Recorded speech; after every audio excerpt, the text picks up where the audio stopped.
ঈশান নিউজৰ সমূহ দৰ্শকলৈ মই বিদ্যুৎ কুমাৰ ভূঞাই স্বাগত জনাইছোঁ আৰু আৰম্ভ কৰিবলৈ লৈছোঁ মোৰ ব্যতিক্ৰমী সাক্ষাৎকাৰ ভিত্তিক অনুষ্ঠান কথা প্ৰসংগ। আজি আমি ঈশান নিউজৰ ষ্টুডিঅ'ৰ পৰা বাহিৰলৈ ওলাই আহিছোঁ আৰু এই মুহূৰ্তত মই বহি আছোঁ সুদূৰ কাৰ্বি পাহাৰৰ এটি বাসগৃহত। এই বাসগৃহৰ গৰাকী হ'ল অসমৰ এগৰাকী বিশিষ্ট প্ৰবীণ সাংবাদিক সংবাদ শিৰোমণি নগেন বৰাৰ চুৰাত। দাদা, আপোনাক ঈশান নিউজৰ ফালৰ পৰা নমস্কাৰ জনাইছোঁ। ময়ো নমস্কাৰ জনালোঁ। আপুনি ভালে আছে? হয়, এতিয়ালৈকে ভগৱানৰ কৃপাত, ৰাইজৰ আশীৰ্বাদত এতিয়ালৈকে ঠিকে আছে। হয়, আজি আমি আহিছোঁ আপোনাৰ সাংবাদিক জীৱনটোৰ বিষয়ে আমাৰ দৰ্শকসকলক, শ্ৰোতাসকলক কিছু কথা জনাবৰ কাৰণে। আপুনি 1958 চনতে, বয়স তেতিয়া কিমানমান হ'ব পাৰে আপোনাৰ 1958 চনত? তেতিয়াৰ প্ৰায় 19 বছৰ। মাত্ৰ 19 বছৰ? 19 বছৰ। এতিয়া 19 বছৰ বয়সতে আপুনি তাহানিৰ শিৱসাগৰ জিলা, পৰৱৰ্তী সময়ৰ গোলাঘাটৰ ডেৰগাঁও অঞ্চলৰ দুলীয়া গাঁও, নামটো শুনি ভাল লাগে, সেই দুলীয়া গাঁৱৰ পৰা আপুনি স্বাস্থ্য বিভাগৰ এগৰাকী কৰ্মচাৰী হিচাপে কাৰ্বি পাহাৰলৈ গুচি আহিলে। হয়। আৰু তাৰপিছত এই নীলা পাহাৰৰ প্ৰেমত পৰি আপুনি আপোনাৰ গোটেই জীৱনটো কাৰ্বি পাহাৰতে কটাই দিলে। হয়।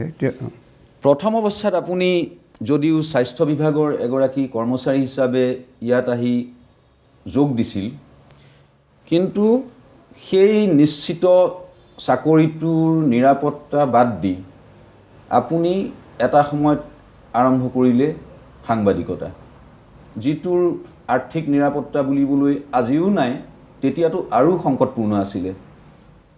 আৰু তেতিয়া যোগাযোগ ব্যৱস্থাও আমাৰ কেনেকুৱা আছিলে সেইখিনিও আপোনাৰ মুখেৰেই জানিম। সেইটো আজিৰ নিচিনা এইবিলাক প্ৰযুক্তি ইমান একোৱেই নাছিলে। সেইখিনি সময়ত আপুনি যিটো পৰিৱেশত কাৰ্বি আংলং পাইছেহি, সেই কাৰ্বি আংলং আজি অত বছৰৰ পৰিক্ৰমাত বিভিন্ন ধৰণৰ পৰিৱৰ্তন আহিছে। সেই বিষয়েও আপোনাৰ সৈতে কথা পাতিম। আৰু আপুনি এই সাংবাদিকতাৰ দীঘলীয়া যাত্ৰাত বিভিন্ন বঁটা বাহন, সম্বৰ্ধনা, সন্মান বুটলিছে, সেইখিনিৰ বিষয়েও আমি কথা পাতিম আৰু আপোনাৰ সাংবাদিক জীৱনৰ কিছু বিচিত্ৰ অভিজ্ঞতাৰ ওপৰত আলোকপাত কৰাৰ চেষ্টা কৰিম। মই প্ৰথমেই জানিব খুজিছোঁ, আপুনি শিৱসাগৰ ঘৰখনত কটোৱা আপোনাৰ শৈশৱকালৰ কিছু স্মৃতি, আপোনাৰ পিতৃ মাতৃৰ বিষয়ে অকণমান, আৰু শৈশৱ কালছোৱাত আপোনাৰ পঢ়া শুনাৰ বিষয়ে অকণমান চমুকৈ প্ৰথমে কওকচোন। আপুনি কাৰ্বি পাহাৰলৈ অহাৰ আগৰ সময়ছোৱা। মোৰ শৈশৱ কালৰ কথা ক'বলৈ গ'লে আমাৰ ককা ভাই 7জন। মই হ'লোঁ 6 নম্বৰৰ। সেই সময়ত আমাৰ ঘৰত খেতি বাহিৰে কোনো অন্য উপাৰ্জনৰ পথ নাছিল। আমাৰ ডাঙৰজন ককাইদেউ তেতিয়া শ্বিলঙত চাকৰি কৰিছিল, কিন্তু তেখেতৰ পৰা আমি কোনো ছাপোৰ্ট পোৱা নাছিলোঁ। আৰু দেউতা আছিল বাগানত চাকৰি। দেউতাৰ উপাৰ্জনতেই আমি চলিবলগীয়া হৈছিল। কিন্তু মই ক্লাছ 7ত পঢ়ি থাকোঁতেই দেউতাৰ ঢুকাল। তেতিয়াৰ পৰা আমাৰ পৰিয়ালটোলৈ এটা সংগ্ৰাম নামি আহে। আমাৰ আই মাতৃ আছিল অতি চতুৰ। তেখেতৰ দিহা পৰামৰ্শ মতেই আমি পঢ়া শুনা কৰিব লগা হৈছিল আৰু খেতি পথাৰৰ কামো কৰিবলগীয়া হৈছিল। আৰু আমাৰ আটাইকেইজন ককাই ভাইৰ ভিতৰত মোৰেই স্বাস্থ্যটো খুব ভাল আছিল কাৰণে শকত আৱত, হৃষ্টপুষ্ট, আৰু যিখিনি আনে নৰে সেইখিনি কাম ময়ে কৰিবলগীয়া হৈছিল। যাই হওক, আমাৰ ককা ভাইকেইজনৰ বেছ মিলা মিছা আছিল। এনেকৈ আমি কঠোৰ সংগ্ৰাম কৰি পঢ়া শুনা কৰিবলগীয়া হৈছিল। এনেকৈ সংগ্ৰাম কৰি 19 57 চনত মই প্ৰৱেশিকা পাছ কৰোঁ। প্ৰৱেশিকা পৰীক্ষা উত্তীৰ্ণ হৈ তেতিয়া উচ্চ শিক্ষা ইতিমধ্যে মোৰ মাজুজন ককাইদেউ এই কাৰ্বি আংলঙৰ উপায়ুক্ত কাৰ্যালয়ত চাকৰি পায়। তেওঁ ডিফুলৈ আহে। তেওঁৱেই আমাক যিখিনি সহায় লাগে সাহাৰ্য আগবঢ়াইছিল। মেট্ৰিক পাছ কৰাৰ পিছত মই ধান্দা কৰিছিলোঁ টেকনিকেল লাইনত যাম বুলি। কিন্তু মোৰ অজ্ঞাতে মোৰ মাজুজন ককাইদেৱে মোক গোলাঘাটৰ দেৱদাদাৰী কলেজত নামভৰ্তি কৰি দিলে। নামভৰ্তি কৰি লোৱাত মই উপায়টো নাই আৰু মোৰ যিটো পৰিকল্পনা কৰিছিলোঁ এতিয়া মই নিজৰ ইচ্ছামতেতো যাব নোৱাৰোঁ। গতিকে মোৰ ককাইদেউৰ আদেশ ক্ৰমে মই ADR কলেজত পঢ়া শুনা আৰম্ভ কৰিলোঁ। আৰু পঢ়া শুনা কৰি থাকোঁতেই ককাইদেউৱে মোৰ হৈ এখন দৰখাস্ত দিলে, চাকৰি খালী হৈছিলে। তেতিয়া চাকৰিবোৰ অতি সহজলভ্য আছিল আৰু তেতিয়া অসমত শিক্ষিতৰ হাৰ খুব কম। আৰু তাতে কাৰ্বি আংলঙৰখন নতুনকৈ তেতিয়া সংযুক্ত মিকিৰ পাহাৰ উত্তৰ কাছাৰ পাৰ্বত্য জিলা বুলিহে গঠন হৈছিল। আৰু তেতিয়া অতি দুৰ্গম যাতায়াত ব্যৱস্থা, সেইকাৰণে আহিবলৈ কোনেও ইচ্ছা প্ৰকাশ কৰা নাছিল। সেই সূত্ৰে চাকৰিত মই শিক্ষা সিমানতে মই শিক্ষাও এৰি দিয়া নাই, চাকৰি জইন কৰিবলৈ আহিলোঁ। আৰু মোৰ ভাইটো সেই সময়ত DR কলেজতে নেক্সট ইয়েৰ এডমিশ্যন ল'লে। সেই মোৰ হৈ তেওঁ উপস্থিতিত মানে প্ৰক্সি মাৰি থাকে DR কলেজত। মোৰ প্ৰেজেঞ্চটো তেওঁ দি থাকে ৰোল কল কৰোঁতে। তাৰপিছত মই 58ত ইণ্টাৰমিডিয়েট, তেতিয়া তাত DR কলেজত ইণ্টাৰমিডিয়েট ক্লাছটো হৈছিলে, আজিকালি PU কয়, তেতিয়া ইণ্টাৰমিডিয়েট। তেওঁ মই ইণ্টাৰমিডিয়েট পৰীক্ষা দি আহি দিলোঁ আৰু উত্তীৰ্ণ হ'লোঁ। কিন্তু পৰৱৰ্তী কালত ডিফুত আহি ইয়াত শিক্ষানুষ্ঠান আছিল। গতিকে মোৰ শিক্ষা সিমানতেই সামৰণি পৰিল। তাৰপিছত চাকৰি জীৱন তেনেকৈ আৰম্ভ হৈছিল। চাকৰি কৰিছিলোঁ তেতিয়া চাকৰিটো এনে কৰিব লাগে কৰিছোঁ আৰু বিশেষ তেনেকুৱা হেৰি নাই আৰু। চাকৰিটোত আপোনাৰ বৰ আগ্ৰহ নাছিল? বৰ আগ্ৰহ তেতিয়াৰ পৰা আৰম্ভণিৰ পৰাই মোৰ চাকৰি কৰিবলৈ আগ্ৰহ নাছিল। তেতিয়া আগ্ৰহ কি আছিলে আপোনাৰ?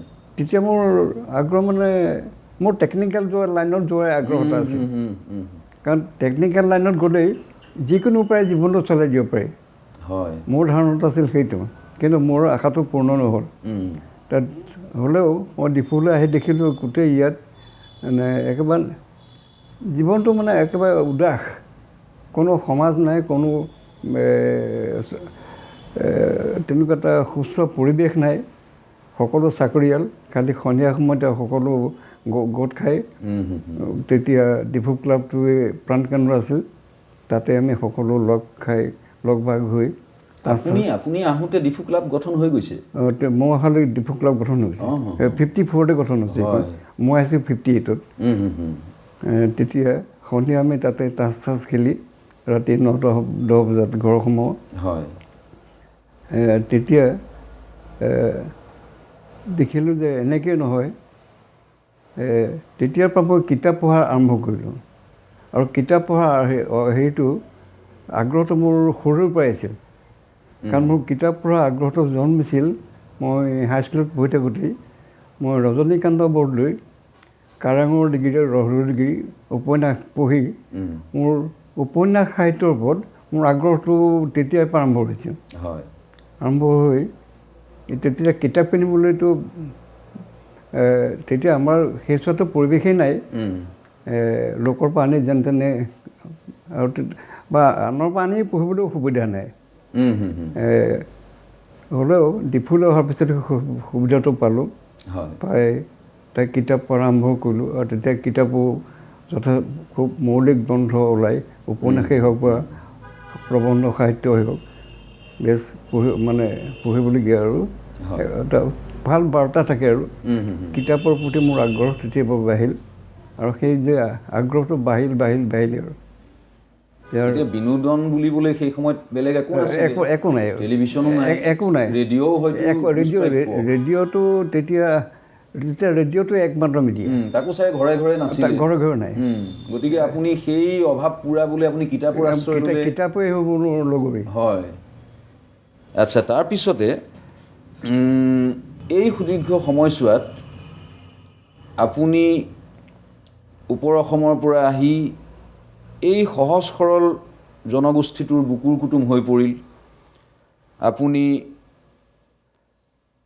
এই জনগোষ্ঠীটোৰ কলা কৃষ্টি, দুখ দাৰিদ্ৰ, নোপোৱাৰ বেদনা এইবিলাক ৰাইজক জনাবলৈ, এই প্ৰত্যন্ত ঠাইখিনিৰ মানুহখিনিৰ অভাৱ অভিযোগ জনাবলৈ সাংবাদিকতাত খোজ দিলে। কথাষাৰ তেনেকৈ মানি ল'ব পাৰোঁনে? কথাষাৰ তেনেকৈয়ে মানিব লাগিব, কাৰণ মই চাকৰি আহিছিলোঁ যদিও আৰু তেতিয়া চাকৰিটো দৰমহা পাইছিলোঁ তেতিয়া এনেই আজিকালি ভদ্ৰ ভাষাত কনিষ্ঠ সহায়ক বুলি কয়। হয়, তেতিয়া এনেই ঘৰুৱা ভাষাত ক'বলৈ গ'লে কেৰাণী চাকৰি।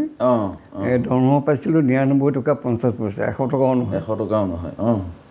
কিন্তু তাৰেই মাহেকত যদি খুব বিলাহী খানা খাওঁ, মাছে মাংসই সদায় যদি খোৱা যায়, তেতিয়া মাহেকত এজন মানুহৰ খুব বেছি খৰচা হয় মেক্সিমাম 25 টকা। বাকীখিনি টকা থাকি যায় আৰু খৰচ কৰিবলৈ কোনো ৰাস্তাই নাই। তাৰপিছত আপুনি বৈবাহিক সম্পৰ্ক সেইটো মই পিছত কৈ আছোঁ। তেতিয়া মই দেখিলোঁ কাৰ্বি আংলং এখন ডিষ্ট্ৰিক্ট হৈছে আৰু ইয়াত দেখিলোঁ যে কাৰ্বিসকল লেংটি মৰা। হয়, এইটো কি কাণ্ড? ইফালে মোৰ সেই চিনেৰীটো দেখি খুব দুখ লাগিল, কাৰণ তেতিয়া কাৰ্বিসকলে তেতিয়া মদেই একমাত্ৰ তেওঁলোকৰ খাদ্যপ্ৰাণ বুলি ক'ব পাৰি। তেওঁলোকৰ ভাষাত হৰপু, হৰলাং, আৰাক এই 3টা মদ বনায়। সেই মদ খাই তেওঁ তাৰ আগতে কানি খায়, ব্ৰিটিছে কানি খুৱাই এই কাৰ্বি জাতিটোক তেতিয়া মিকিৰ বুলি কৈ জাতিটোক ধ্বংস কৰি নিছিলে। তেতিয়া 1951ত শ্যামচৰণ সিং ইংতি তেখেতে হ'ল প্ৰতিষ্ঠাপক। তেখেত তেতিয়া আছিলে অবিভক্ত শিৱসাগৰ জিলাৰ আৰু নগাঁও জিলাৰ স্কুল পৰিদৰ্শক। তেতিয়া এই মিকিৰ পাহাৰটো তেতিয়া মেপত নাই। তেতিয়া মিকিৰ পাহাৰটো মেপত আছে, জিলা হিচাপে নাই। আৰু তেতিয়া এইটো এচোৱা এইটো মাঞ্জা ডিপু ৰাস্তা, সিফালে পৰা শিৱসাগৰ ডিষ্ট্ৰিক্ট আৰু এই ছাইডৰ পৰা নগাঁও ডিষ্ট্ৰিক্ট। তেতিয়া তেওঁ সেই ইনস্পেকশ্যনত আহোঁতে এই যে ঘূৰি ফুৰোঁতে তেতিয়া আকৌ একমাত্ৰ ৰাস্তাটো আছিলে ডিমাপুৰ মহন্দি যোৱা হৈ এতিয়া যিটো 36 নেশ্যনেল হাইৱে, সেইটো সেই তেতিয়া একমাত্ৰ ৰাস্তা সেইটোৱেই। মহন্দি যোৱাই আছিলে এটা ষ্টেচন। তেতিয়া তেওঁৰ প্ৰচেষ্টাতেই এই জিলাখন গঠন হ'ল, শ্যামচৰণ সিং ইংতি। তেতিয়া তেওঁ দেখিলে যে কাৰ্বিসকল এটা অসমৰ আদিম জাতি কাৰ্বিসকল, এইটো বুৰঞ্জীয়ে কয়।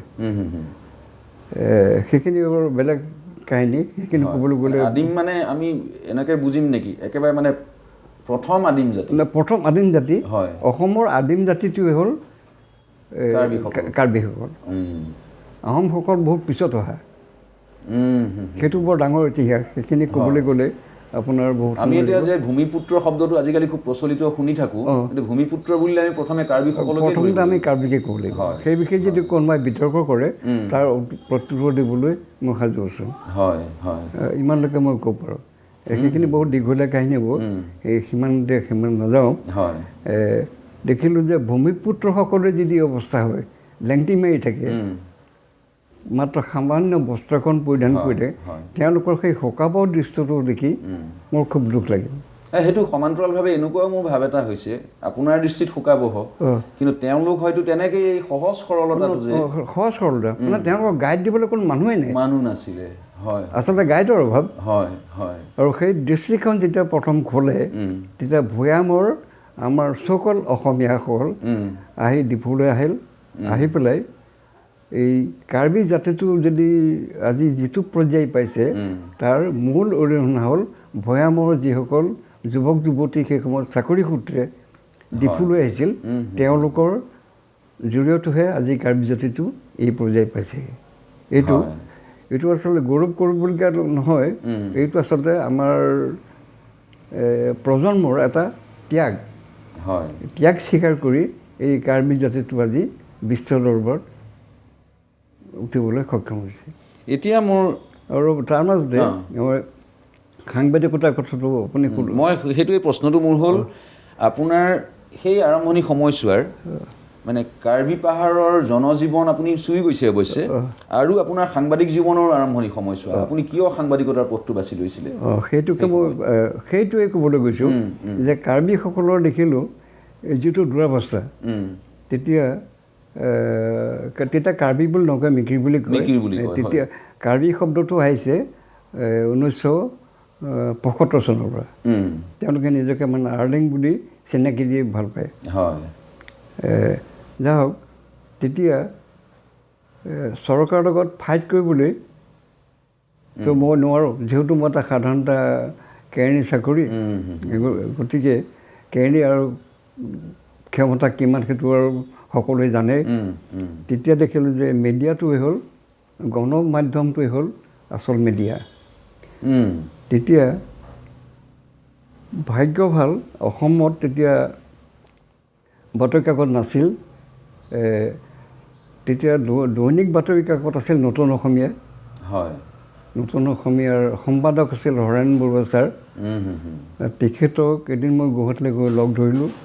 লগ ধৰি ক'লোঁ যে মই এনেকুৱা এখন জিলাৰ পৰা আহিছোঁ, তাৰ পৰিৱেশটো এনেকুৱা, গতিকে আপুনি মোক অলপ বাতৰি পৰিৱেশন কৰিবলৈ সুবিধা দিব লাগে। তেতিয়া তেখেতে মোক ক'লে যে তুমি লিখিবা, আৰু বোলো মই লিখিব নাজানো ছাৰ, নহ'লে তুমি পঠিয়াই দিবা গোটেই হেৰিটো বিষয়টো, যি য'ত বনাব লাগে মই বনাই মেলি ঠিক ঠাক কৰি দিম।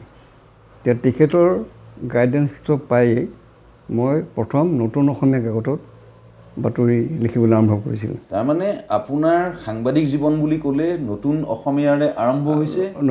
আৰু এই ক্ষেত্ৰত আপোনাৰ সাংবাদিকতাৰ গুৰু বুলি যদি কওঁ তেতিয়াহ'লে হৰেন্দ্ৰনাথ বৰুৱা।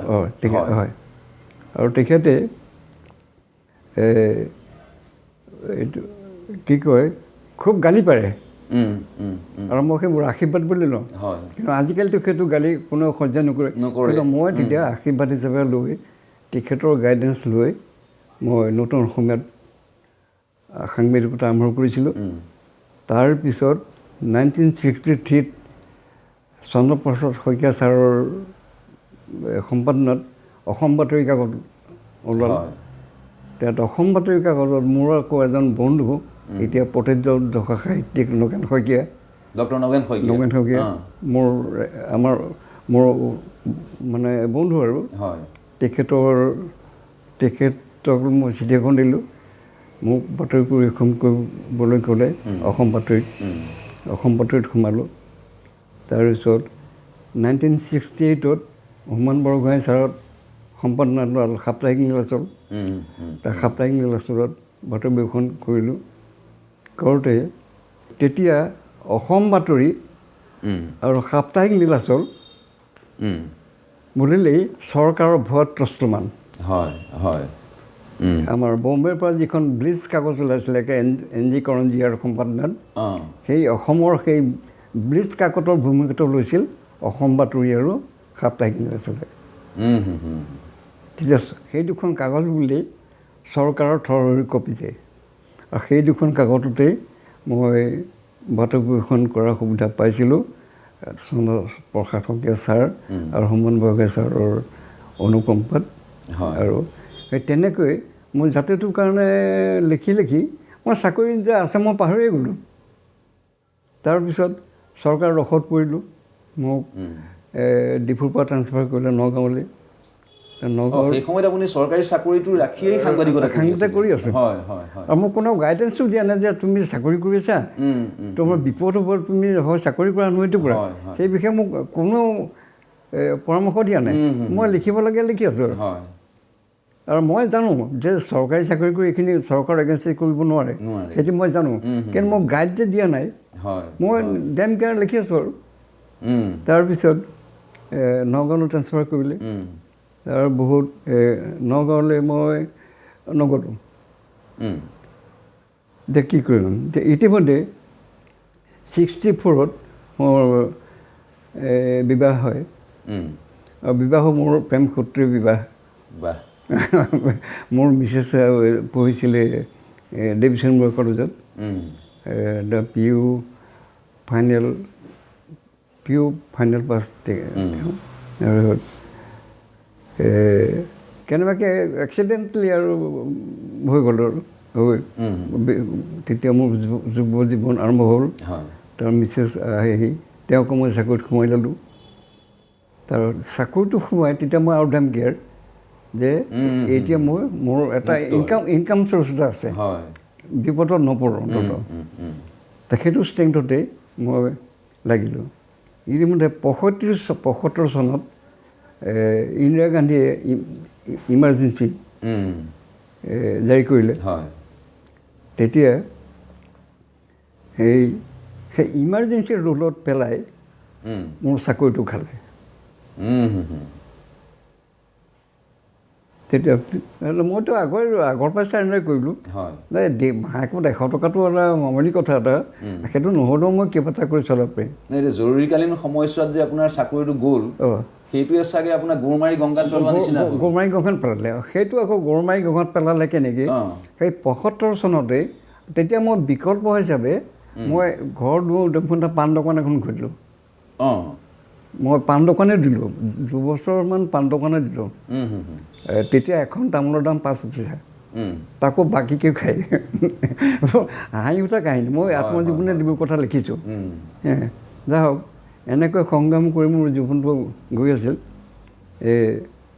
75 চনত হ'ল কি তেতিয়া যেতিয়া জয়প্ৰকাশ নাৰায়ণ জেলৰ পৰা ওলাই জনতা পাৰ্টি ঘোষণা কৰিলে তেতিয়া গোটেই ভাৰতবৰ্ষত জনতা পাৰ্টি দুহু বাগৰিল অসমতো বাগৰিল গোলাপ বৰবৰাই জনতা পাৰ্টি খুলিলে তাৰপৰা আমাৰ তেতিয়া যিখিনি কংগ্ৰেছৰ এণ্টি কংগ্ৰেছ ইয়াত আছিলে মই তেওঁলোকৰ লগ লাগিলোঁ আৰু ইফালে সাংবাদিক হিচাপে মোৰ নাম এটা আছেই গতিকে তেওঁলোকে মোকে মানে গুৰু মানি তেওঁলোক মোৰ ওচৰত আছিল তেতিয়া গোটেই যিকেইজন তেওঁলোক আগবাঢ়িল গান্ধীৰাম টিমুঙৰ নাম শুনিছে নিশ্চয় বাৰলং টেৰাং গান্ধীৰাম টিমুঙকে আদি কৰি চামচিং হানছে তেতিয়া তেওঁলোকৰ ডেকা আৰু বাৰলং টেৰাং মোতকৈ চিনিয়ৰ তেখেতে হেৰি তেওঁলোকে মোক সহায় বিচাৰিল মই বোলো সহায় কৰিম আৰু মই আপোনালোকক খালি চিনাকি কৰি দিম যে এইজনে গোলাপ বৰবৰুৱা এইজনে দুলাল বৰুৱা এইজনে নগেন বৰুৱা কোন ক'ত মানে তেতিয়া প্ৰমিনেণ্ট ফিগাৰ কেইজন গৌৰশংকৰ প্ৰসাদী গোটেইখিনি মই লগাই দিলোঁ তেওঁলোকে জনতা পাৰ্টি খুলি সৌভাগ্য ভাল জনতা পাৰ্টি আহিল তেতিয়া জনতা পাৰ্টি ক্ষমতালৈ আহি পেলাই এটা ঘোষণা কৰিলে যে যিসকলৰ ইমাৰ্জেঞ্চিত চাকৰি গৈছিলে তেওঁলোকক আমি চাকৰি ঘূৰাই দিম সেইটো এটা এই গৌৰমাৰী গঙাত পেলালে সেই জনতা পাৰ্টি আহি পেলাই মোক চাকৰি দিলে তেতিয়া মই 8 বছৰৰ এৰিয়াৰ পালোঁ এৰিয়াৰ পৰাই এৰিয়াৰখিনি ড্ৰ কৰি আকৌ চাকৰি ৰিজাইন দি আকৌ মোৰ নিজৰ প্ৰফেশ্যনেল আৰম্ভ কৰিলোঁ দাদা আমি আপোনাৰ চাকৰি জীৱনৰ পৰা সাংবাদিকতাৰ জীৱনলৈ অহাৰ সময়ছোৱাৰ বিষয়ে আপোনাৰ পৰা ভালেখিনি কথা গম পাইছোঁ আমি কিছু চুটিকৈ আপোনাৰ পৰা উত্তৰ বিচাৰিম মই প্ৰথমে জানিব খুজিছোঁ এই সাংবাদিকতাৰ জাৰ্নিটো অকল আপোনাৰ নহয় সেই সময়ৰ সাংবাদিকতাৰ ক্ষেত্ৰত অসমৰ যিটো পৰিৱেশ তাতে দুৰ্গম পাহাৰীয়া ঠাই এখনৰ পৰা বাতৰি যুগনীয়া হিচাপে কাম কৰাৰ অভিজ্ঞতা কিমান কষ্টকৰ আছিলে, ফটোগ্ৰাফ এখন পঠোৱা সংকট, সেই সময়ছোৱাত আপুনি বাতৰি সংগ্ৰহ কৰিবলৈ হয়তো চাইকেল মাৰিছে বা খোজকাঢ়ি গৈছে প্ৰত্যন্ত ঠাইলৈ, সেই অকণমান অভিজ্ঞতা কেনেকৈ বাতৰি সংগ্ৰহ কৰিছিলে, বাতৰি কেনেকৈ আপুনি গুৱাহাটীলৈ পঠাইছিলে, কেইদিনৰ মূৰত বাতৰিটো প্ৰকাশ হয়, সেই বাতৰি বা আপোনাৰ ফটোগ্ৰাফ কেনেকৈ পঠায়, তাৰ পৰা আপুনি অনাৰিয়াম হিচাপে কেইটকা পাইছিলে, এনেকুৱা এটা সেই সময়ছোৱাৰ বিৱৰণ এটা অসমীয়া সাংবাদিকতাৰ এছোৱা সময়ৰ ৰেহৰূপটো কেনেকুৱা আছিলে, অকণমান চমুকৈ আপোনাৰ পৰা জানিব খুজিছোঁ। মই যেতিয়া সাংবাদিকতা জীৱন আৰম্ভ কৰোঁ তেতিয়া অকল কাৰ্বি আংলং বুলিয়েই নহয়, গোটেই অসমৰে সাংবাদিক যাত্ৰাটো অতি সংকটময় আছিল। এইটো মানে পাহাৰ ভৈয়াম বুলি কথা নাই, চবতে আৰু বিশেষকৈ পাহাৰ যে আৰু আৰু আৰু সাংঘাতিক অৱস্থা। তেতিয়া মই বিশেষকৈ গুৰুত্ব আৰোপ কৰিছিলোঁ গ্ৰাম্য সাংবাদিকতাৰ ওপৰত। চহৰৰ যিখিনি খুব গৰম গৰম বাতৰি থাকে সেইখিনি টেলিগ্ৰাম যোগে প্ৰেৰণ কৰিছিলোঁ। আৰু টেলিগ্ৰাম মোৰ তেতিয়া ছাৰ্ভিচটো খুব বেয়া, কেতিয়াবা এসপ্তাহলৈকে ছাৰ্ভিচ নাথাকে। হয়, টেলিগ্ৰামত এতিয়া আপুনি লগে লগে কৈ যাওক চমুকৈ, টেলিগ্ৰামত আপুনি কিমানটামান শব্দ লিখিব পাৰে তেতিয়া? তেতিয়া টেলিগ্ৰামত তেওঁলোকৰ মোক প্ৰেছ বিং দিয়ে। হয়, প্ৰেছ বিং কাৰ্ড দিয়ে। প্ৰেছ বিং কাৰ্ডত মই চুটিকৈ যিমান পাৰোঁ আৰু খুব কম তেওঁলোকে এডভাইচ এটা দিছে যে মিনিমাম মেক্সিমাম এটা ধৰি দিয়ে, সেইমতে মই কৰোঁ। এতিয়া সেই সময়ত কাৰ্বি পাহাৰটোৱে দুৰ্গম বুলি ক'ব পাৰি। হয়, আপুনি তথাপিও এতিয়া ডিফু যদি মূল কেন্দ্ৰবিন্দু বুলি ধৰোঁ, ডিফু চহৰখন বাদ দি চহৰখনৰ পৰিৱেশো মই জানিব খুজিম আপোনাৰ পৰা। তাৰ পৰাও আপুনি প্ৰত্যন্ত ঠাইলৈ সোমাই গৈ বাতৰি সংগ্ৰহ কৰিছে, মফচলীয় যিটো কয়। হয়, মই 11 কিলোমিটাৰ পৰ্যন্ত খোজকাঢ়িবলগীয়া হৈছে, পাহাৰ বগাই। আৰু আপুনি চাইকেলৰ কথা যিটো প্ৰসংগ উলিয়াইছে, ডিফুত চাইকেলটো বাদেই নাই, গাড়ী ঘোৰাই নাই। তেতিয়া জীপ গাড়ীবিলাক চলে, তাকো চৰকাৰী, আৰু ক'ৰবালৈ যাবলগীয়া হ'লে খোজকাঢ়ি যাব লাগিব।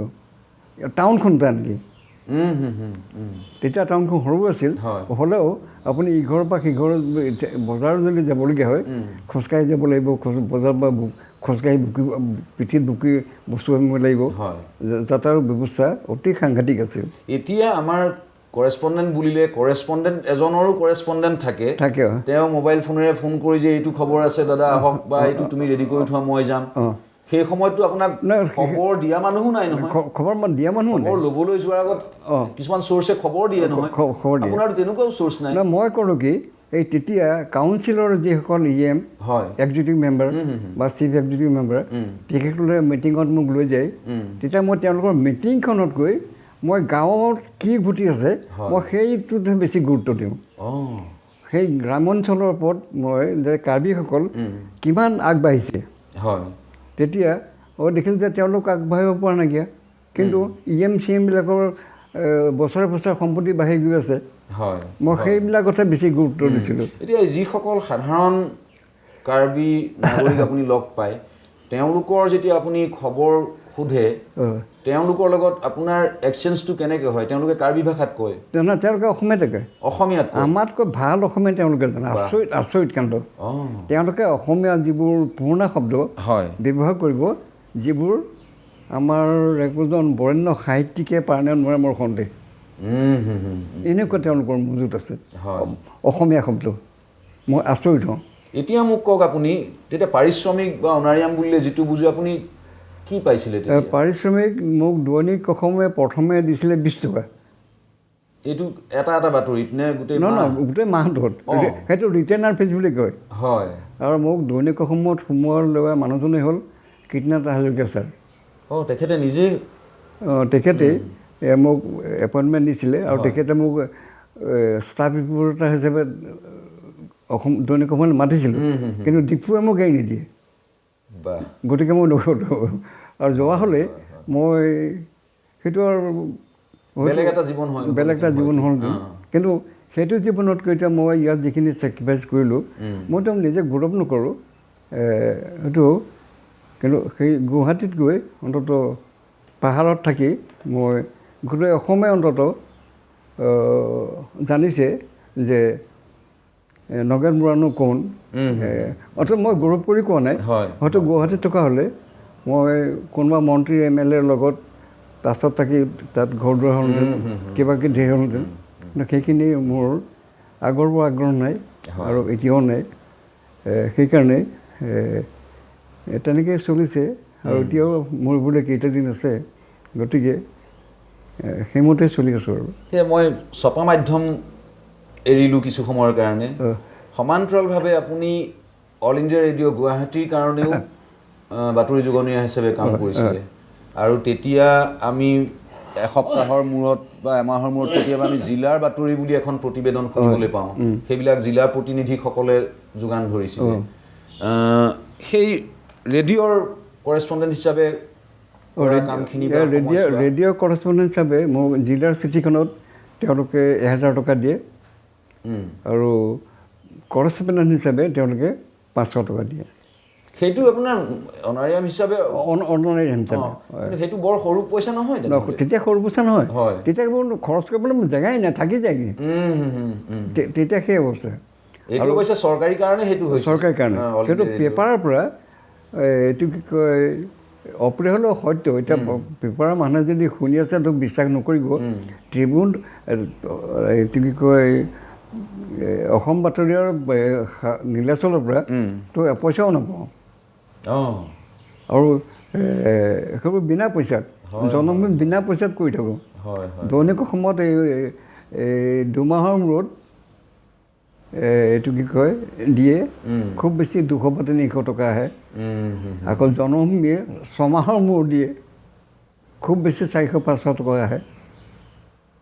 এইবিলাক আজিৰ এটা গ্লেমাৰাছ হেৰি হৈ গৈছে সাংবাদিকতা গতিকে আজিৰ এতিয়া মই আচৰিত হওঁ এতিয়া এজন সাংবাদিকে সোমাই বোলো কিমান দিয়ে তহঁতক বোলে 10,000 পাওঁ 20,000 পাওঁ মইতো আচৰিত হওঁ ইলেক্ট্ৰনিক মিডিয়াততো আৰু বেছি ইলেক্ট্ৰনিক মিডিয়াত আৰু বেছি তা মই বোলোতো কল্পনা কৰিব নোৱাৰিব আপোনালোকে ভাবিবই নোৱাৰি আৰু যিটো বাট গঢ়িছে একেটা বাটেই তেওঁলোক আৰু তেতিয়া সেইটো আপুনি তেতিয়া নিউজ পেপাৰ যিখিনি উলিয়াইছিলে তেওঁলোকৰ ডেডিকেশ্যনটো আপুনি চাওক হয় হয় আমাৰ কৰেছপণ্ডেণ্ট কণ্টেক্টটো বাঢ়ি দিয়ক এতিয়া অসম বাতৰি উলিয়াইছিলে ৰাজবদাত আছে হয় তেওঁ ছ'চিয়েল ডেডিকেশ্যন কিমান আছে নিশ্চয় গতিকে সেইবোৰ মানুহৰ সেইবোৰ মানে পূজ্য ব্যক্তি অসমৰ বৰেণ্য ব্যক্তি তেওঁলোকৰ যদি আজিৰ যুগত তেওঁলোক থাকিলহেঁতেন তেতিয়াহ'লে অসমখনৰ চেহেৰাই বেলেগ হৈ গ'ল হয় এতিয়া মোৰ প্ৰশ্নটো হ'ল 1987 চনত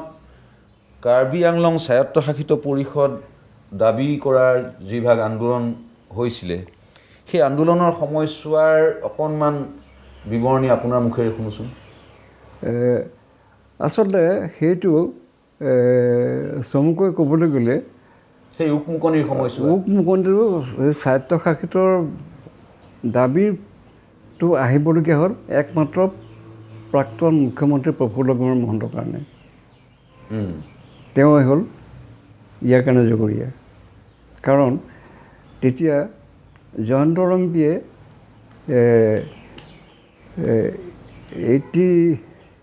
86ত PDF বুলি এটা local party in support of AGP contest কৰিছিলে হয় ডিপুৰ পৰা হলিৰাম ট্ৰেয়ং আছিল তেওঁৰ ছাপৰ্টাৰ হয় তাৰপিছত তেওঁ হাৰিল চামথিং আছে ইণ্ডিপেণ্ডেণ্ট খেলি তেওঁ জিকিল তেতিয়া এই জয়ন্ত ৰংপী আৰু হলিৰাম ট্ৰেয়ঙে প্ৰফুল্ল মহন্তক গৈ প্ৰাক্তন চিফ মিনিষ্টাৰ প্ৰফুল্ল মহন্তক গৈ ক'লে যে আমাক কাউন্সিলত নমিনেটেড MDC কৰি দিয়ক তেতিয়া প্ৰফুল্ল মহন্ত ডাঙৰীয়াই তেওঁলোকক ৰিফিউজ কৰিলে সেইটোতেই জয়ন্ত ৰংপী খৰ্গহস্ত হ'ল হৈ তেতিয়া এই 244 এই আৰ্টিকলটো কৰি তেতিয়া তেওঁ অট'নমাছ ষ্টেট যিমানটো ইছ্যু কৰিলে এই অধ্যায়টো আপুনি চমুকে কৈছে যদিও বৰ গুৰুত্বপূৰ্ণ কথা বহুতে নাজানে এতিয়া আমাৰ সময় যিহেতু কম আমি আৰু কিছু অধ্যায় আপোনাৰ জীৱনৰ সামৰিব লাগিব ঐতিহাসিক 6 বছৰীয়া অসম আন্দোলন যেতিয়া হৈছিলে সেই সময়ত মই পোৱা খবৰ মতে আপোনাৰ ঘৰখন আন্দোলনকাৰীৰ কাৰণে এটা বিশ্বাসযোগ্য বাসস্থানৰ নিচিনা হৈ পৰিছিলে কেনেকৈ কিয় এই মানে তেতিয়া নমিনেশ্যন কোনেও ফাইল নকৰিলে নকৰাত ডিফুতে নমিনেশ্যন ফাইল কৰিলে বীৰেন সিং দিয়ে বীৰেন সিং সাংসদ হয় তেতিয়া গোটেই অসমৰ মানুহ আহি ডিফুত জাম প্ৰভাৰ কৰিলে আনকি গুৱাহাটী বিশ্ববিদ্যালয়ৰ বৰেণ্য অধ্যাপকসকল আহি ডিফুত আহি মোৰ ঘৰতে নহয় আহি মোকে মানে কেন্দ্ৰবিন্দু মই হৈ পৰিলোঁ কাৰণ একমাত্ৰ সাংবাদিক মই আৰু তেতিয়া মই মানে মৰণকো ভয় কৰা নাই মই নিৰ্ভীকভাৱে বাতৰি পৰিৱেশন কৰি আছোঁ তেতিয়া দৈনিক অসম আপোনাৰ তেতিয়া দৈনিক অসম ট্ৰিবিউন এই দুখনত আৰু ট্ৰিবিউনো মোক ফ্ৰী হেণ্ড দি দিছে আৰু তুমি যিমান পৰা লিখি থাকা আচ্ছা মোক এতিয়া আপুনি চমুকে কওক চহৰ বুলি যিটো কৈ আছোঁ আমি ডিফু চহৰ সেই চহৰখনৰ ৰং ৰূপ আপুনি অহাৰ সময়ত কেনেকুৱা আছিল খুব সৰুকৈ আপোনাৰ অকণমান বিৱৰণ দিয়ক আৰু তাৰ সৈতে আপুনি আজিৰ 2021 ডিফু চহৰখনৰ পৰিৱৰ্তনলৈকে অকণমান কওকচোন 58ত মই যেতিয়া ডিফুলৈ আহোঁ তেতিয়া এইখন চহৰ বুলিতো ক'ব নোৱাৰি নগৰ বুলিও ক'ব নোৱাৰি মানে গাঁৱতকৈও বেয়া অৱস্থা তেতিয়া বৰষুণ দিলে বাহিৰত ওলাব নোৱাৰে তাৰোপৰি সাপ কেকো সাপ আৰু ফিটি সাপ হয় ৰাজত্ব ৰাতি হ'লতো ওলাবই নোৱাৰে ষ্ট্ৰীট লাইটৰটো নাই হয় এতিয়া সেইটোৰ তুলনাত আজিৰ ডিফু এখন স্বৰ্গপুৰ বুলি ক'ব পাৰি ইমানেই আৰু মানে ডে এণ্ড নাইট ডিফাৰেঞ্চ হয় তেতিয়া কমিউনিকেশ্যন নাই একমাত্ৰ ট্ৰেইনখনে কমিউনিকেশ্যন বাহিৰলৈ যাবলৈ হ'লে ট্ৰেইনখনে যাব লাগিব 60 চনত ডিফুটো ডবকা বাছ ছাৰ্ভিচ আৰম্ভ হৈছে 60 চনত এই তাৰপিছত ক্ৰমান্বয়ে ডেভেলপ হৈছে হৈ আজি এই অৱস্থা পাইছে 60-70 চনলৈকে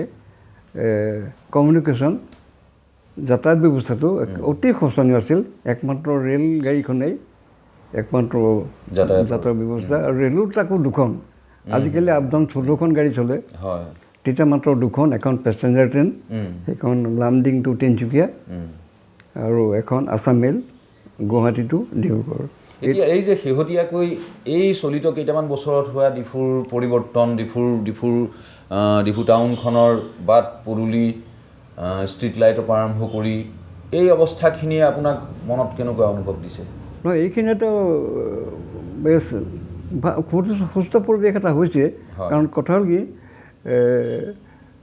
চেণ্ট্ৰেল গভৰ্ণমেণ্টে যথেষ্ট টকা দিছে কাউন্সিলক আৰু সেইখিনি তেওঁলোকে কৰাপশ্যন তাত থাকিবই দিয়কচোন কৰাপশ্যনটো কোনোটো ৰোটত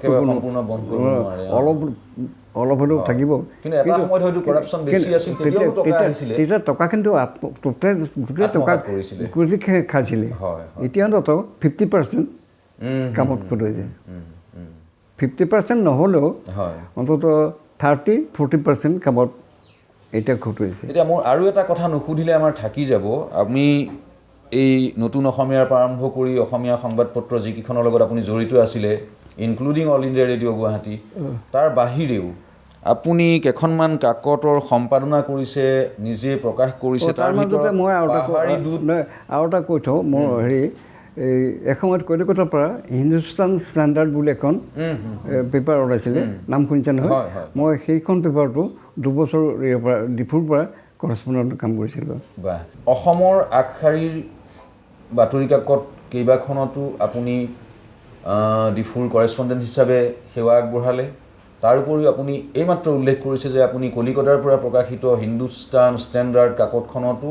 ইয়াৰ পৰা বাতৰি যোগনীয়া হিচাপে সেৱা আগবঢ়াইছিলে কিন্তু এটা কথা এতিয়াও উল্লেখ কৰা হোৱা নাই আপুনি এটা কাৰ্বি নাম দি ফেৰাংকে নামত এখন কাকত নিজেই প্ৰকাশ কৰিছিল নিজেই সম্পাদনা কৰিছিলে সেই কাকতখন প্ৰকাশ কৰাৰ উদ্দেশ্যটো কি আছিলে কাৰ্বি সমাজখনক কাৰ্বি ভাষাত লিখা কাকত নে এইখন অকল কাৰ্বি আংলং কেন্দ্ৰিক পঢ়ুৱৈৰ মাজত বিলাবৰ কাৰণে উলিওৱা কাকত নহয় এইখন আচলতে কাগজখনৰ উলিওৱাৰ প্ৰেৰণাটো মোক দিছিলে পঢ়াত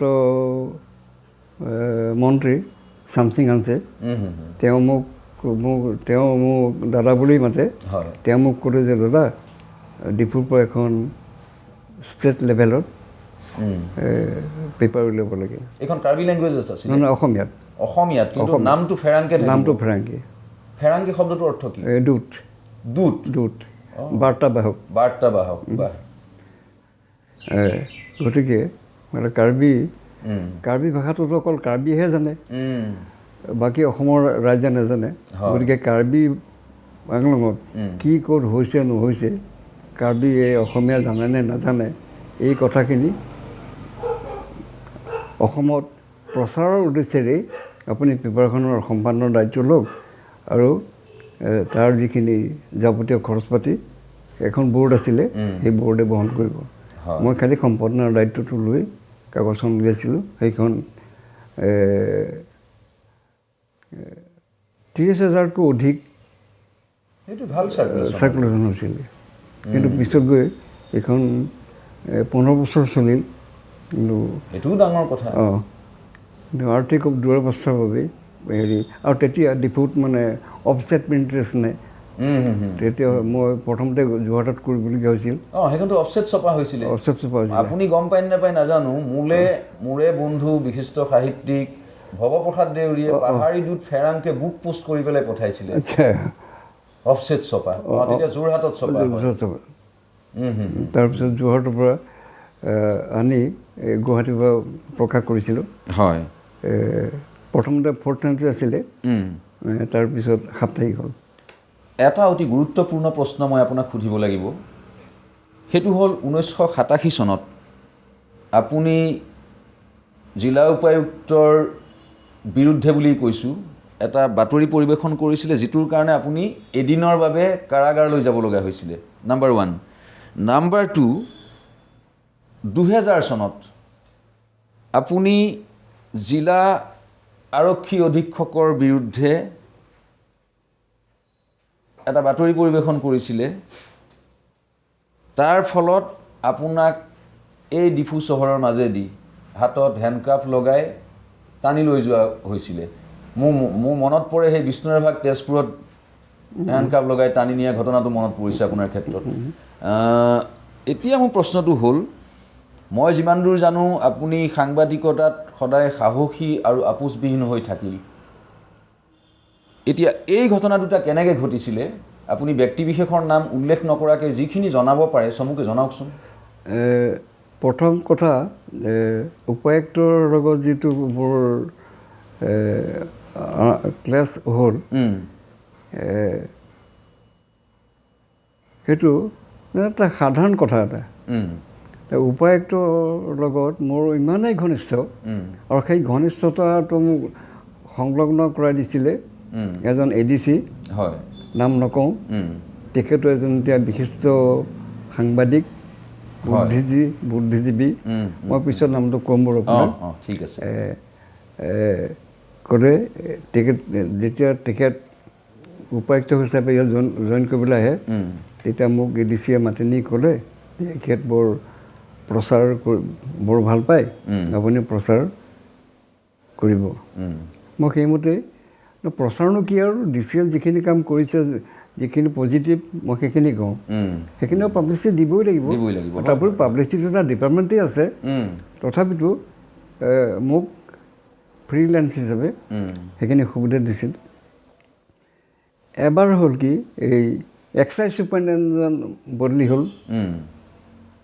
বদলি হ'লত তেতিয়া সেই ADCয়ে তেওঁক ষ্ট্ৰেইক কৰিব লাগে বুলি এখন এপ্লিকেশ্যন এটা লৈ গৈছে, DC থ্ৰুদি গভৰ্ণমেণ্টলৈ পঠিয়াব। সেইদিনা আকৌ DC চেম্বাৰত মই বহি আছোঁ। তেতিয়া এওঁতো ড্ৰাফ্ট খালি DCক চহীটো কৰিবলৈ লৈ গৈছে। DCটো খং উঠি যে তেওঁ এনেকৈ আনি কিয় আনিব লাগে। এনেকৈ থাকোঁতে এইটো কি কয়, অলপ দীঘলীয়া কাহিনীটো, সেইটো এটা ক্লাছ আৰম্ভ হ'ল। তেতিয়া সেই এপ্লিকেশ্যনখন ফাইল পেলালে DC চেম্বাৰত, ADC। সেই যে আৰম্ভ হ'ল, তেতিয়া মই আছাম ট্ৰিবিউন, দৈনিক অসম, তেতিয়া প্ৰতিদিন ওলোৱা নাই দেই, প্ৰতিদিন 90ত ওলাইছে, ট্ৰিবিউন দৈনিক অসম জনমিত কেপশ্যন দিলোঁ DC ভাৰ্চেছ ADC ট্ৰিবিউনত বক্স নিউজ আহি গ'ল সেইটোৱে হ'ল অপৰাধ তাৰপৰা মোক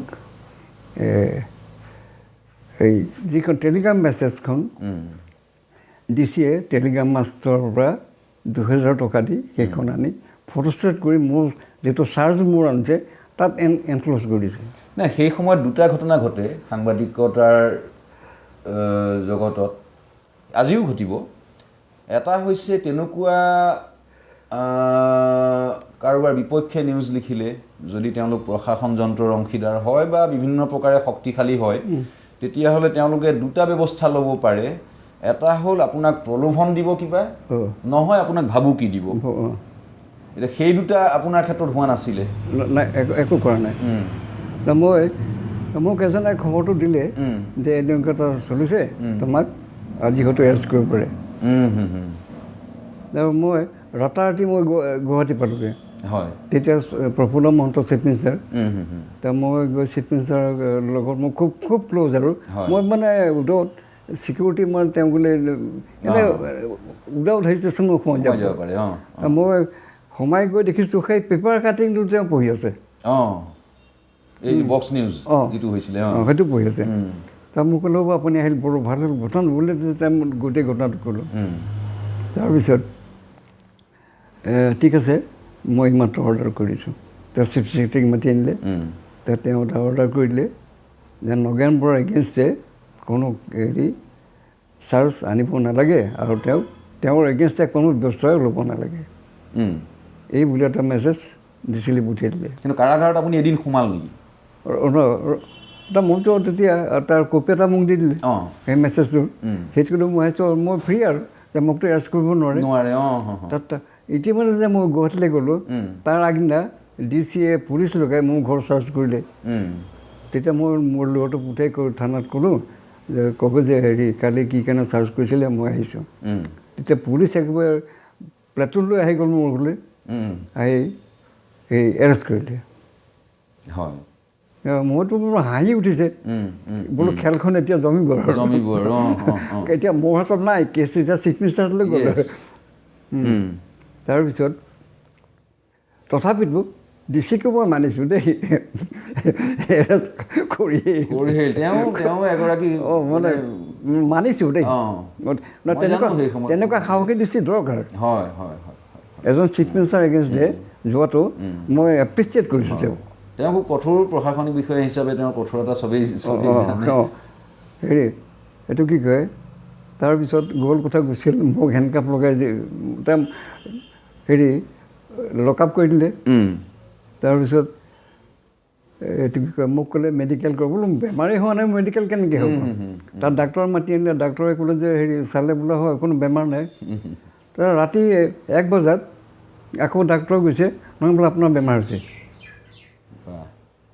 কি নাটক আকৌ তেওঁলোকে হেণ্ডকাপ লগাই মোক হস্পিটেলত আনিছে আনি এইটো কি কয় হেণ্ডকাপ দি চিপাহীহঁতে লগত থৈ দিছে ইতিমধ্যে ADC গুৱাহাটীৰ পৰা আহি দেখে যে মোক পেলাই থৈছে চিপাহীটোক 2টা থাপৰ মাৰি খোল হেণ্ডকাপ খোল এনেকৈ কৈ বেষ্ট চেঞ্চেশ্যনেল ড্ৰামা ঠিক তেনেকৈ কিন্তু কথা হ'ল কি মোৰ কথাটো হ'ল কি জাষ্টিছ এটা ৰিপৰ্টিং প্ৰশাসনৰ এগেইনষ্টে নিউজ কৰিবলৈ গ'লে 100% মোক এজন আৰ্মি অফিচাৰ মোক কৈছিলে যে you should fight against administration subject to you must be correct 100%. If you are wrong in 1%, you will be nowhere. এইটো অকল গভৰ্ণমেণ্ট বুলিয়েই নহয় সকলো বাতৰিতে সেইটো দৰকাৰ ৰিপৰ্টাৰ এজনক সেইটোৱে এতিয়া আমি খুব চমুকে আগবাঢ়ি যাম দাদা সাংবাদিক জীৱনত আপুনি অজস্ৰ বঁটা বাহন শৰাই সম্বৰ্ধনা পাইছে তাৰে দুটামান মই নাম উল্লেখ কৰি দিব খুজিছোঁ ময়ো আছিলোঁ সেইদিনা অনুষ্ঠানত বোকাজান প্ৰেছ ক্লাবৰ দ্বাৰা আপোনাক সেউজ বঁটা দিছে মই গোটেইখিনি উল্লেখ নকৰোঁ সময় নহ'ব আপোনাক আশু ৰঞ্জন মজুমদাৰ সোঁৱৰণি বঁটা দিয়া হৈছে কাৰ্বি আংলং জিলা সমিতিৰ দ্বাৰা সংবাদ শিৰোমণি উপাধি প্ৰদান কৰিছে কাৰ্বি আংলং মহিলা সমিতি আপোনাক সম্বৰ্ধনা দিছে আৰু কাৰ্বি জিলাখনৰ সৰ্বোচ্চ সন্মান চেমছন সিং ইংতি বঁটা আপুনি লাভ কৰিছে অসম সাহিত্য সভাৰ ৰহা অধিৱেশনত আপোনাক সম্বৰ্ধনা জনোৱা হৈছে 2006 চনত আপোনাক সম্বৰ্ধনা দিছে ৰাষ্ট্ৰীয় প্ৰেছ দিৱসত 2020 চনত অসম সাহিত্য সভাৰ শুৱালকুছি অধিৱেশনত আপোনাৰ একে অসম একে গীত নামৰ গ্ৰন্থৰ বাবে সীতানাথ ব্ৰহ্মচৌধুৰী বঁটাৰে সন্মানিত কৰা হৈছে ডিফু প্ৰেছ ক্লাব জনসংযোগ এইবিলাক বিভাগৰ দ্বাৰা আপোনাক বিভিন্ন ধৰণে প্ৰশংসিত কৰা হৈছে তদুপৰি 2012 চনত উত্তৰ পূব দূৰদৰ্শন কেন্দ্ৰ তথা প্ৰচাৰ ভাৰতী আৰু কাৰ্বি আংলং স্বায়ত্ত জিলা শাসিত পৰিষদে আপোনাক সম্বৰ্ধনা জনাইছে এনেকৈ এখন বৰ দীঘলীয়া তালিকা এতিয়া মোৰ প্ৰশ্নটো হ'ল আপুনি ভাবেনে যে এই বঁটা বাহনসমূহে আপোনাৰ সাংবাদিকতা জীৱনক এটা উচিত স্বীকৃতি দিছে আৰু এই যিটো স্বীকৃতিপ্ৰাপ্ত আপোনাৰ দীঘলীয়া সাংবাদিক জীৱন এই সাংবাদিক জীৱনটোত আপুনি নিজকে সফল বুলি ভাবে আৰু এই বঁটা বাহনবোৰে আপোনাৰ সাংবাদিকতাৰ জীৱনক আপোনাক আজিও প্ৰেৰণা দি আছে প্ৰথম কথা হ'ল কি মই বঁটাৰ কাৰণে মই সাংবাদিকতা জীৱন আৰম্ভ কৰা নাছিলোঁ মই আৰম্ভ কৰিছিলোঁ যে দুখীয়া জনসাধাৰণৰ কেনেকৈ কল্যাণ হয় দপদপে আগুৱাই যাব পাৰে সেইটোৰ উদ্দেশ্য লৈহে মই সাংবাদিকতা জীৱন আৰম্ভ কৰিছিলোঁ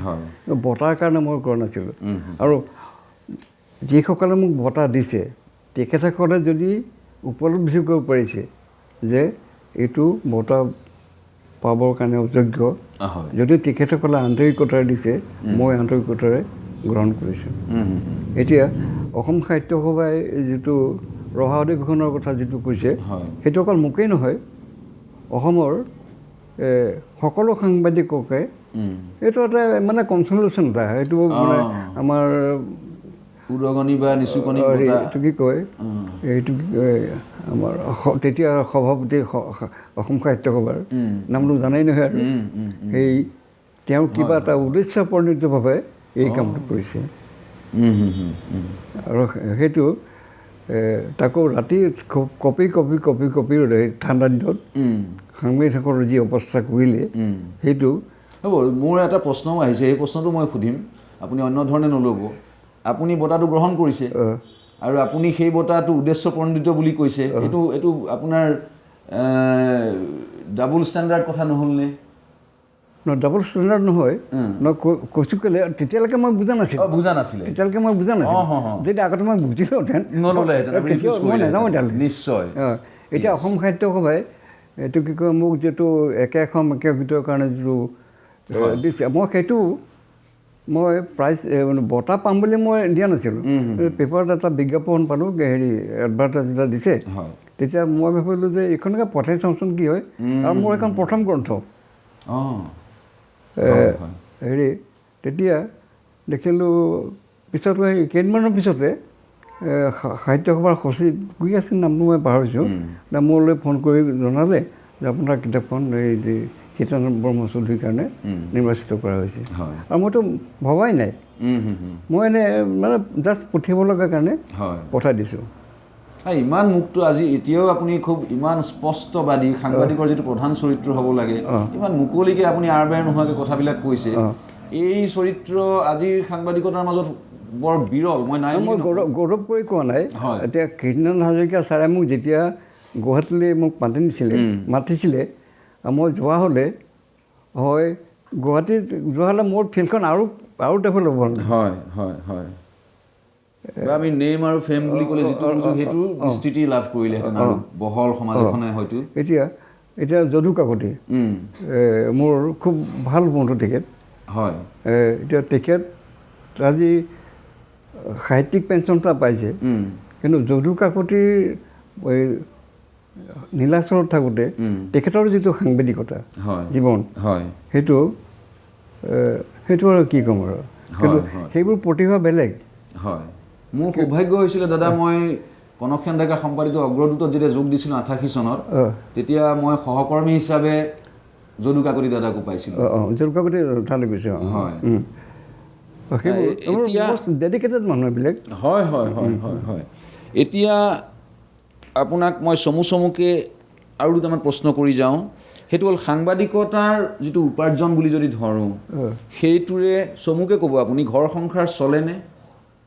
সেইটোতো এটা গছত গৰু উঠা হলঙাই কাণ বিন্ধা কথা, সেইটো সম্ভৱেই নহয়। হয়, সেইটো আপোনাৰ পিৰিয়ডটোত নহয়। আজি কিন্তু গাড়ী ঘোঁৰা সৰ্বস্ব গোটাব পাৰে এজন সাংবাদিক। অলপ পাৰে। এতিয়া আমাৰ কাৰ্বি আংলঙতে বোকাজানৰ নাম শুনিছেনে? হয়, বোকাজানত বোলে এতিয়া এই যে ক্ষীৰতী গাই এতিয়া শ্ৰীৰামপুৰখন তল পৰিল, এতিয়া খটখটি খটখটিত এতিয়া ডেইলি সাংবাদিকে হাজাৰ হাজাৰ টকা ঘটি আছে। এইটোতো আপুনি ডাঙৰ অভিযোগ কৰিছে সাংবাদিকৰ বিৰুদ্ধে। এইটো কৰিবই লাগিব, সঁচা কথা, এইটো অপ্ৰিয় সত্য, কিন্তু প্ৰুফ নাই। প্ৰুফ নাই। এতিয়া প্ৰুফ নোহোৱাকৈ সাংবাদিক এজনে এনেকুৱা কথা এটা কোৱা উচিত জানো?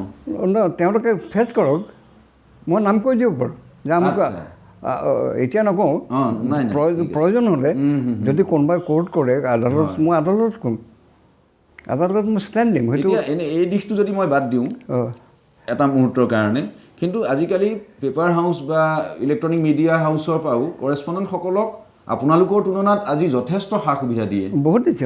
সেইটোৱে আপোনাক কেনেকুৱা ধৰণৰ ভাৱ এটা আপোনাৰ মনলৈ আহে যে আমি ইমান টকাতে কৰিছিলোঁ, এতিয়া ইমান সা সুবিধা পাইছে আপোনাৰে পৰৱৰ্তী প্ৰজন্মৰ কথা কি? এতিয়া তেতিয়াৰ যুগটো আৰু এতিয়াৰ যুগটোৰ বহুত পাৰ্থক্য আহি গৈছে। হয়, এতিয়া গোটেই বিশ্বখনেই পৰিৱৰ্তন হৈছে। এতিয়া আগৰ স্বাধীনতাৰ আগৰ যুগটোত মানুহ যেনেকৈ চলিছিল, স্বাধীনতাৰ পিছত যিটো পৰিৱৰ্তন আহি গ'ল, বিশেষকৈ এই ইমাৰ্জেঞ্চিৰ পিছৰ পৰা ভাৰতবৰ্ষৰ যিটো ৰাজনীতি আহি গ'ল, এতিয়া সেই আগৰ যুগটোৰ লগত তুলনাই কৰিব নোৱাৰি। এতিয়া আপুনি টকা নহ'লে চলিবই নোৱাৰে। আপুনি আগৰ কোনোবা ঘৰত যদি চাউল নাই, এই দেচোন আজি মোৰ ভাত খাবলৈ চাউল নাই, 5 কেজি চাউল এনেই দি দিছে। কিন্তু এতিয়া একো দিব নোৱাৰে, কাৰণ এখেৰ চাউলৰ 1 কেজি চাউলৰ দামেই হ'ল আজিকালি মানে যিটো খাদ্য খাব পাৰি 15-20 টকা। হয় হয় হয়। আপোনাৰ সাংবাদিকতাৰ কালচোৱাত মই সুধি থওঁ, আপোনাৰ মুখেৰে মই আচলতে জনাব খোজোঁ, কেতিয়াবা উপঢৌকন বা কিবা প্ৰলোভনৰ সন্মুখত আপুনি পৰিছেনে? কোনোবাই টোপ দিছে, ধৰক মই যদি সহজ ভাষাত কওঁ, তেনেকুৱা অভিজ্ঞতা হৈছে যে এইটো নিউজ উলিয়াব নালাগে আৰু আপোনাক কিবা এটা তেনেকুৱা বহুত অফাৰ আহিছে। বহুত আহিছে অফাৰ। আৰু আপুনি? মই নলওঁ। হয় হয়, কাৰণ সেইটো মোৰ প্ৰফেশ্যনেই নহয়। কিন্তু এটা কথা অপ্ৰিয় হ'লেও কওঁ, এই মই মাজতে মদ খাবলৈ শিকিছিলোঁ। এইটো অপ্ৰিয় সত্য কথা দেই। কাৰ্বি আংলঙত কাৰ্বি সমাজখনত থাকিলে তেওঁলোকৰ পৰম্পৰাই। মই বিয়াৰ 7 বছৰ 8 বছৰ পিছতহে মই মদ খাবলৈ শিকিছোঁ। তাৰমানে কাৰ্বি আংলঙতে এই যেতিয়া গাঁৱে যাওঁ, তেতিয়া এই কাৰ্বি হয়তো তেওঁলোকৰ আমি যেনেকৈ তামোল পাণ দি সন্মান কৰোঁ, তেওঁলোকৰ এই হৰপু হৰলাং দি আৰনাম কৰে। মোক খুব চমুকে কওক, এই সময়ছোৱাৰ কাৰ্বি আংলঙৰ পলিটিকেল চিনেৰিঅ'টো আপুনি কেনেকৈ চাইছে? নাই, ইয়াত পলিটিকেল চিনেৰি মানে এইটোৱে আৰু দিছপুৰৰ যিটো পোচাক পিন্ধিব, ইয়াতকৈ একে পোচাক পিন্ধিব। মোৰ শেষ প্ৰশ্ন দাদা আপোনালৈ, কাৰ্বি সমাজখনৰ প্ৰতি আপোনাৰ আহ্বান কি? তেওঁলোকক উদ্দেশ্যি আপুনি কিবা ক'ব খোজে নেকি? কয় যদি আমাৰ কেমেৰাৰ যোগেদি কওকচোন। তেওঁলোকৰ আচলতে তেওঁলোকক এতিয়ালৈকে গাইড কৰা মানুহ অভাৱ হৈ আছে। সেইটো 2021ত কৈ আছে। 2021 এতিয়াও অভাৱ। কাৰণ এতিয়া, আৰু সেইটো অকল কাৰ্বি আংলং বুলিয়েই নহয়, অসমৰ অৱস্থাটো একেই। আজি দিল্লীৰ ওচৰত আমি নটখেৰ। ছত্ৰ সিং তেওঁ এটা বৰ ডাঙৰ কথা কৈ গৈছিলে যে কাৰ্বি আংলংখন কাৰ্বিৰ নহয়, এখন ক্ষুদ্ৰ অসম। ইয়াত 30টা বিভিন্ন জনগোষ্ঠীয়ে বসবাস কৰিছে, বিভিন্ন সম্প্ৰদায়ৰ সমন্বয়টো ইয়াতে হৈ আছে। এই কেইবাটাও দুৰ্নিবাৰ প্ৰশ্ন বিশিষ্ট সাংবাদিকগৰাকীয়ে আমাৰ আগত তুলি ধৰিছে। এই প্ৰশ্নখিনি আমি ৰাইজলৈ এৰি দিছোঁ, আৰু ইমানখিনি সময় আপুনি আমাৰ ঈশান নিউজৰ দৰ্শকসকলৰ কাৰণে দিয়াৰ বাবে আপোনাক ধন্যবাদ জনাইছোঁ। আৰু আপোনাৰ সুস্বাস্থ্য দীৰ্ঘ জীৱন কামনা কৰিছোঁ। বহু কথা পাতিবলৈ থাকি গ'ল নগেনদা, কিন্তু যথেষ্টখিনি কথা আপুনি আজি আপোনাৰ মুখেৰে আমি শুনিলোঁ। নিশ্চয় আমাৰ দৰ্শকসকলেও এই নীলা পাহাৰত কটোৱা বিশিষ্ট সাংবাদিকগৰাকীৰ মুখেৰে বহুখিনি কথা জানিবলৈ সক্ষম হ'ল। আজিলৈ মোৰ কথা প্ৰসংগ ইমানতে সামৰণি মাৰিছোঁ। ধন্যবাদ।